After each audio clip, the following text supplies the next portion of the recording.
Qozog'iston Olmot shahridan keldim Toshkentga. Burunda nafas olishda problemam bor edi, bosh og'riqlar, quloqda shum, internet tarmoqlari orqali ko'rib keldim. Instagramda Shavkat ekan septoplastika operatsiyasini va quloqqa operatsiya bo'ldi. Operatsiya hech qanday og'riqsiz, hech qanday qiyinchiliksiz o'tdi.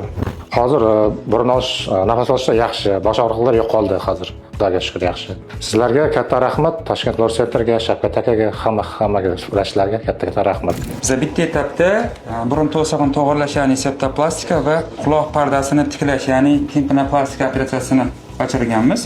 Hozir qayta ko'rikka keltirib bitta ko'ramiz. Quloqdan boshlaymiz, ya'ni mana quloqning holati, mana juda ham zo'r. Stop bosamiz.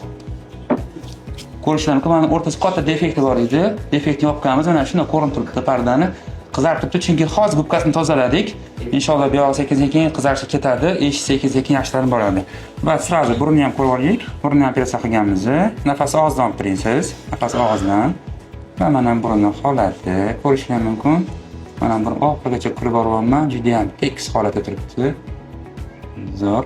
Ikkinchi tarafni ham ko'ramiz. Mana ikkinchi tarafni ham ideal holatda, juda ham zo'r rezultatlar. Alhamdulillah, bemor o'zlari ham juda ham xursandlar. Xudo xolasa eshitishni ham yaxshi bo'ladi. Buning xayri olsun, salomat bo'ling.